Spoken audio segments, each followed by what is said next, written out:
तुमच्या लाखो नोकऱ्या महाराष्ट्रातल्या 9 ते 10 कंपन्यांकडे गेलेत। तुम्हाला नोकऱ्या लागणार कुठून? तुमची पोरं शिकून फायदा काय? गोरगरिबांची, कष्टकऱ्यांची, शेतकऱ्यांची पोरं वेगवेगळ्या डिग्र्या घेऊन बेरोजगार म्हणून फिरतायत। पण आज रोजी ओबीसीचं आरक्षण संपलंय हे महाराष्ट्रातल्या सर्व नेत्यांना माझी सांगण्याची म्हणजे कळकळीची विनंती आहे।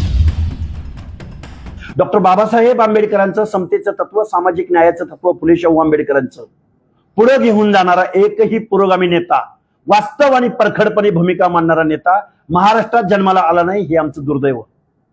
अपवादात्मक परिस्थितीमध्ये लोकनेते गोपीनाथरावजी मुंडे साहेबांनी विजयंती आणि ओबीसी मध्ये जी एकजुटीची भावना या महाराष्ट्रामध्ये निर्माण केली होती, तेवढा वकूफ असणारा, जनसामान्यांच्या मनावरती पकड असणारा नेता महाराष्ट्रामध्ये जन्माला आला नाही, हे दुर्दैव। स्वर्गीय लोकनेते गोपीनाथ मुंडे यांचा अंत होऊन आज 10-12 वर्षाचा कालावधी होऊन गेला, पण इथल्या पुढाऱ्यांना आजही राजकारणासाठी गोपीनाथराव मुंडेंचं नाव घ्यावं लागतं, त्यांच्या आयुष्यात घडलेल्या घटनांवरती बोलावं लागतं। पण त्याच पृथ्वीराज बाबा चव्हाणांना, त्याच राजू शेट्टींना, त्याच महादेवरावजी जानकरांना, त्याच संजयजी राऊतांना, अरे स्वर्गवासी लोकनेते गोपीनाथ मुंडेंचं नाव घेऊन ओबीसींना किंवा महाराष्ट्रातल्या जनतेला त्यांच्या मनामध्ये संभ्रम निर्माण करण्यापेक्षा आज रोजी ओबीसीचं आरक्षण गेलंय, राजू शेट्टी बोललं पाहिजे, तुम्ही महादेवजी जानकर तुम्ही बोललं पाहिजे, संजयजी राऊत, तुमच्या पेनला कधी कधी एवढं टोक येतं, तुम्हाला मान्य आहे ओबीसीच्या आरक्षण आज संपलेलं आहे, हे मान्य आहे का नाही मान्य? सांगा एकदा, सामनामधून लिहा अग्रलेख एकदा। मुख्यमंत्री महोदय, ओबीसीचा डीएनए खरंच भाजपचा ओबीसी डीएनए आहे का नाही ते तुम्ही एकदा आम्हाला सांगा, एकदा होऊन जाऊ द्या। काय काय तुमचं म्हणणं आहे? ओबीसीचं आम्ही म्हणतोय ओबीसीचं आरक्षण संपलंय, तुम्ही सांगा आम्हाला कसं संपलं नाही ते। 1 तारखेच्या या आंदोलनाला प्रकाश आंबेडकर येतील। आम्ही प्रकाशजी आंबेडकरांना विनंती करू, आम्ही आंबेडकरी जनतेमधल्या वेगवेगळ्या आरपीआयच्या गटांना विनंती करू, कारण आज आम्ही जात्यात आहे, आज आम्ही जात्यात आहे आणि एससी एसटी सुपात आहे। त्याचं कारण असं आहे की आता एससी एसटीला सुद्धा क्रिमिलेअरची अट्ट लावण्याचं आता धोरण सुरू आहे। अट्रॉसिटीचा सारखा कायदा सुद्धा, जो एससी एसटीच्या हक्क अधिकारांचं संरक्षण असलेला, कवच कुंडले असलेला अट्रॉसिटीचा कायदा सुद्धा रद्द करण्याचं धोरण इथून पुढच्या कालावधीत येऊ शकतं। मी तुम्हाला भीती नाही घालत, पण मी वास्तव तुमच्या समोर मांडतोय।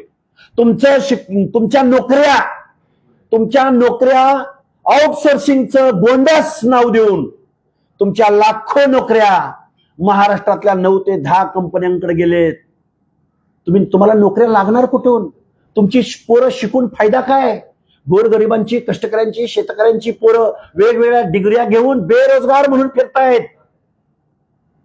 त्याच्यावर तर आम्ही बोलूच, पण आज रोजी ओबीसीचं आरक्षण संपलंय हे महाराष्ट्रातल्या सर्व नेत्यांना माझी सांगण्याची म्हणजे कळकळीची विनंती आहे। 1 सप्टेंबर रोजी मुंबईला या महाराष्ट्रामधील ओबीसी बांधवांचा मोर्चाचं आम्ही नियोजन केलेलं आहे। काल दिवसभर आम्ही जालना जिल्ह्यातल्या अंबड, घनसावंगी अशा 2 जिल्ह्यामध्ये अनेक गावामध्ये जाऊन बैठका घेतलेल्या आहेत। रात्री उशिरा बीड जिल्ह्यातल्या गेवराईमध्ये भव्य रॅली झाली आणि बाग पिंपळगाव या गावामध्ये सभा झालेली आहे। मुळात प्रश्न असा आहे, आज परत आम्ही वेगवेगळ्या तालुक्यामध्ये, जिल्ह्यामध्ये बैठका घेत आहोत। एका ठिकाणी 1000, 2000, 3000 अशी माणसं गोळा होतात। आमचं म्हणणं एवढंच आहे की मराठा समाजाचं कुणबीकरणाद्वारे ओबीसी मधला समावेश हा खऱ्या अर्थानं मूळ ओबीसींच्या आरक्षणाचा गळा घोटणार आहे। पण असं होत असताना या महाराष्ट्रातले मुख्यमंत्री महोदय, सत्तेमधले सर्व लोक, विरोधामधले सर्व लोक, ओबीसीचे सर्व मंत्री, 8-9 मंत्री, ओबीसीची सब कमिटी, ही सगळी माणसं गप्प का बसलेत याचं आम्हाला उत्तर नाही मिळालेलं। आम्ही आजपर्यंत मनोज जरांगेंनी आंदोलन करायचं, आम्ही प्रति आंदोलन करायचं, मनोज जरांगेंनी बाईट द्यायची, आम्ही बाईट द्यायची, मनोज जरांगेंनी ओबीसीच्या माणसांना टार्गेट करायचं, आम्ही त्यांना टार्गेट करायचं। खऱ्या अर्थानं या गोष्टीचा कंटाळा आलाय या महाराष्ट्रातल्या सर्व लोकांना। माझं म्हणणं एवढंच आहे की 103वी घटना दुरुस्ती करून इकॉनॉमिकल विकर सेक्शन कशासाठी निर्माण झालं? मुख्यमंत्री महोदय, तुम्ही जबाबदार पदावर बसलेले आहात. तुम्ही आम्हाला एका प्रश्नाचं उत्तर द्या. मराठा समाज जर कुणबीकरणाद्वारे, तुम्ही प्रशासनानं सांगितलं की या महाराष्ट्रामध्ये 2017 सालापासून पुढं 22,20,577 प्रमाणपत्र वाटली गेली. एवढ्या बहुसंख्येने जर ही प्रमाणपत्र वाटली जात असतील आणि अजून वाटली जाणार असतील, अजून मनोज जरांगेंचं आंदोलन होणार असेल, तर मला वाटतंय संपूर्ण मराठा समाज हा ओबीसी मध्ये आलेला असेल. मग त्या ओबीसी मधल्या मूळ ओबीसींचं भटक्या विमुक्त जाती जमातीचं काय, जो सामाजिक मागास आहे, ज्याला त्याच्या जातीमध्ये जन्म घेण्यावरनं त्याच्यावरती आजपर्यंत टीका झाली. मग 103वी घटना दुरुस्ती, मनोज जरांगेंची मागणी आहे, आमची पोरं गरीब झाली, आमची पोरं गरीब झाली, आमची पोरं रस्त्यावर आली, शिक्षण आणि नोकऱ्याचं मला बघायचं आहे, शिक्षण आणि नोकऱ्याचं मला बघायचं आहे. अशीच महाराष्ट्रासारखी परिस्थिती देशभरामधल्या अनेक राज्यांमध्ये होती. जाट होते, राजपूत होते, गुर्जर होते, पाटीदार होते. या सगळ्या लोकांच्या वेगवेगळ्या राज्यातल्या मागण्या डोळ्यासमोर ठेवून केंद्र सरकारनं म्हणजे नरेंद्र मोदी साहेबांनी 103वी घटना दुरुस्ती आणली आणि इकॉनॉमिकल विकर सेक्शन म्हणजे आर्थिकदृष्ट्या मागासांचं आरक्षण आणलं, 10% आरक्षण आणलं, घटना दुरुस्ती करून आणलं. त्या घटना दुरुस्ती करून जे काही ईडब्ल्यूएस आरक्षण आणलंय त्याची प्रस्तावना मुख्यमंत्री महोदयांनी वाचावी. मग ईडब्ल्यूएस 10% आरक्षण गोरगरिबांचं दिलेलं असताना परत तत्कालीन उपमुख्यमंत्री एकनाथराव शिंदे, उपमुख्यमंत्री अजितदादा पवार आणि देवेंद्र फडणवीस असताना त्यांनी या महाराष्ट्रामध्ये स्पेशल कायदा करून 10% एससीबीसीचं आरक्षण आणलं. ते कशासाठी आणलं, त्याचा हेतू काय आहे, कोर्टामध्ये तशी ते का भूमिका मांडतायत, हे सगळं असताना मनोज जरांगेच्या सांगण्यावरनं आज जवळजवळ मराठा समाज ओबीसी मध्ये समाविष्ट झालाय.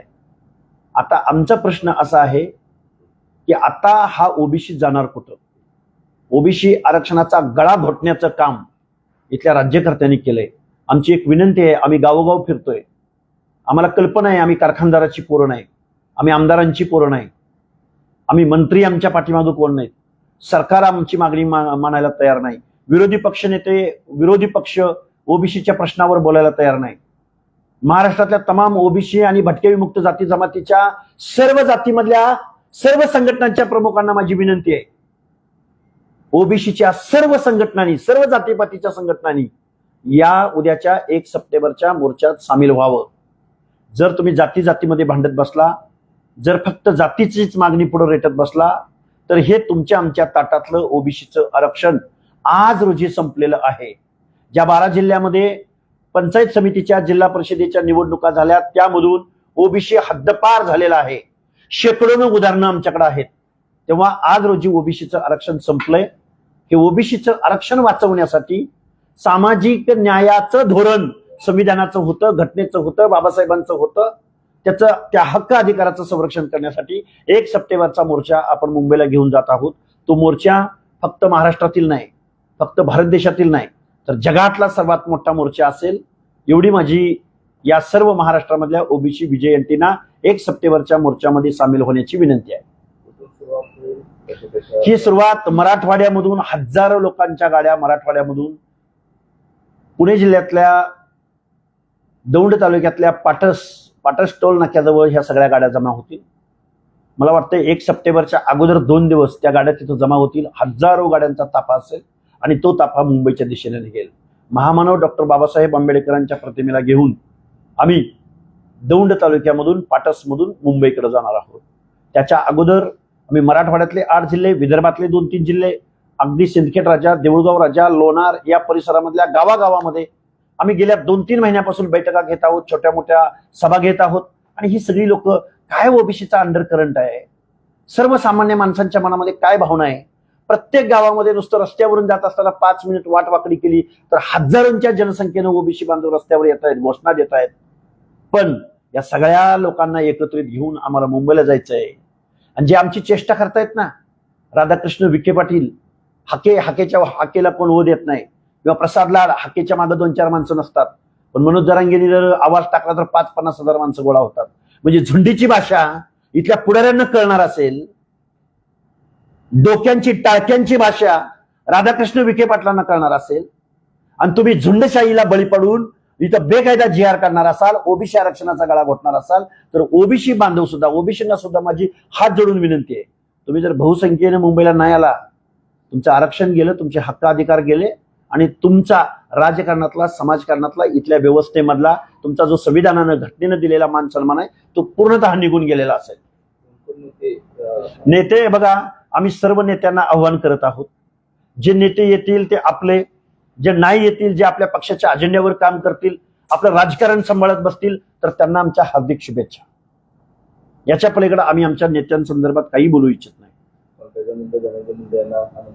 हे बघा, पंकजाताई असतील, धनंजय मुंडे साहेब असतील, आमचे छगनरावजी भुजबळ साहेब असतील, गोपीचंदजी पडळकर असतील, बावनकुळे साहेब असतील, विजयजी वडेट्टीवार असतील, किंवा काँग्रेस, राष्ट्रवादी या सर्व पक्षातले विरोधातले लोक असतील, या सगळ्या लोकांना माहिती आहे काय झालंय महाराष्ट्रामध्ये. ओबीसीचं आरक्षण संपल्याची जाणीव सगळ्यांची आहे, पण बोलायचं कुणी, मांजराच्या गळ्यात घंटा बांधायची कुणी, ही गत महाराष्ट्रातल्या ओबीसीच्या नेत्यांची झाली. कॅबिनेटमध्ये असलेल्या 8-9 मंत्र्यांची झाली. ओबीसी सब कमिटीची झाली. महाराष्ट्रामध्ये ओबीसी सब कमिटी स्थापन झाली. मराठा सब कमिटीच्या 13 बैठका होतात, पण ओबीसी सब कमिटीच्या 2च बैठका होतात. म्हणजे ओबीसीचं म्हणणंच ऐकून घ्यायचं नाही असं इथल्या सरकारनं ठरवलंय. पण सरकारला याचा पश्चाताप होईल, एवढं मी तुम्हाला जबाबदारीने सांगतो. 1 तारखेला आम्ही निघणार, काहीही असो, आणि कुणाच्या आंदोलनाला प्रति आंदोलन म्हणून नाही निघणार. आमचं ऑलरेडी आरक्षण गेल्याची भावना महाराष्ट्रातल्या तमाम ओबीसींची झाली, पण एक आंदोलक म्हणून गेल्या 2-3 वर्षापासून आम्ही बोलतोय. बोलत असताना आमचं इथल्या सरकारनं ऐकून घेतलं नाही, असं सरकारवर माझा डायरेक्ट आरोप आहे. ओबीसीचं सरकार आहे, डीएनए ओबीसीचं आहे, मुख्यमंत्री देखील तशा पद्धतीने फॉर आहे असं सांगितलं जातं. नेमकं एवढ्या सगळ्या गोष्टी असताना आरक्षण संपवत असताना सगळेजण काय करत होते? हे बघा, ओबीसीच्या बाजूनं ना मुख्यमंत्री बोलतायत, ना मंत्रिमंडळ बोलतंय, ना विरोधी पक्ष बोलतायत, ना विरोधी पक्ष नेते बोलतायत, ना ओबीसीचे नेते, ज्यांना ओबीसीचा फेस म्हणून, ओबीसीचे चेहरे म्हणून ज्यांना मंत्रिमंडळामध्ये स्थान घेतलंय, त्यांनी बोलतं झालं पाहिजे. बोलतं व्हा तुम्ही, ओबीसी मंत्र्यांना तुम्ही बोलतं व्हा. आणि तुम्हाला बोलायचं नसेल आणि तुमचंच खरं असेल तर आम्ही खोटं बोलतोय म्हणून ते तरी सांगा ओबीसी बांधवांना. लक्ष्मण हाकेच्या डोक्यावर परिणाम झालाय असं तुम्ही सांगा ओबीसींना. आम्ही पण घरी बसतो. प्रचंड चिडचिड होते, प्रचंड त्रास होतोय, रात्रंदिवस माणसांमध्ये जातोय, रात्रंदिवस ओबीसी बांधवांमध्ये जातोय. सांगा तुम्ही पुढे येऊन, ओबीसी सब कमिटीची उद्याच्या उद्या बैठक घ्या आणि सांगा की ओबीसीच्या आरक्षणाला धक्का लागला नाही म्हणून. आम्हाला एकदा बोलवा. आम्हाला मुख्यमंत्र्यांना प्रश्न आहे, ओबीसीच्या आरक्षणाला कसा धक्का लागला नाही ते तुम्ही आम्हाला सांगा. आम्ही सांगतो ओबीसीचं आरक्षण कसं संपलंय ते. पण नेमकं आरक्षणाला धक्का लागलाय म्हणतात, ते लागलाय तरी कसं आहे? आणि या संदर्भात ज्या उच्चस्तरीय सगळे जे नेते आहेत ते गप्प काय? जसं की छगन भुजबळ हे ओबीसीचे नेते म्हणून त्यांनी अनेक वेळेस संघर्ष केलेला आहे, आपण तो सगळ्यांनी पाहिला होता. आता पंकजा मुंडे हे मुंडे कुटुंबातलं खूप मोठं लोकनेते मुंडे साहेबांची परंपरा चालवणार आहे. हे सगळे जे मातब्बर घराणे आहेत ओबीसीचे, ते आता मुंबईवरून गप्प काय? हे बघा दादा, मी खूप विचारानं सांगतो, महाराष्ट्रामध्ये ओबीसीचं 29% आरक्षण आहे. 27% मंडळ आयोगाच्या शिफारशीप्रमाणे आणि 2% शिफारशी वाढवून कोळी वगैरे या सगळ्या गोष्टी, कोळी वगैरे या सगळ्या लोकांचं ते 2%. तर हे जे 29% आरक्षण आहे, या आरक्षणामध्ये महाराष्ट्रामध्ये बायफर्गेशन झालंय. त्यामध्ये विजय एनटी बाजूला काढलाय, तो जवळजवळ 10-12% आहे. परत ओबीसीच्या 200-300 जाती 19% मध्ये आहेत आणि 2% मध्ये एसबीसी आहे. शिक्षण आणि नोकऱ्यामध्ये एवढा हाल होणार आहे. विजय एनटी बाजूला आहे, खूप मी जबाबदारीने बोलतोय, पण त्या 19% मध्ये मायक्रो ओबीसी आहेत. त्या 19% मध्ये जर ओबीसी मराठा समाज आला तर त्या मूळ ओबीसींचं, सामाजिक दृष्ट्या मागासांचं, बलुत्या अलुत्यांचं, त्यांचं काय होणार आहे मुख्यमंत्री महोदय? या मराठा समाजाच्या स्पर्धेमध्ये हा ओबीसी शिक्षण आणि नोकरीच्या एंट्री पॉइंटला टिकणार आहे का? पंचायत राजच्या निवडणुका जिथं ओबीसीचे नेते तयार होतील, ओबीसी मध्ये नेतृत्व घडेल, म्हणून ज्या पंचायत राजमध्ये मंडळ आयोगाने शिफारशी केल्या आणि त्या तुम्ही अंमलात आणल्या, त्या पंचायत राजमध्ये आता मराठा समाजाची माणसं ओबीसी मध्ये ओबीसीचे दाखले काढून त्यांनी जागा हडप केलेत. किती उदाहरणं सांगू मुख्यमंत्री महोदय तुम्हाला? आता ओबीसीच्या रकान्यात फक्त आणि फक्त मराठा कुणबी दिसेल.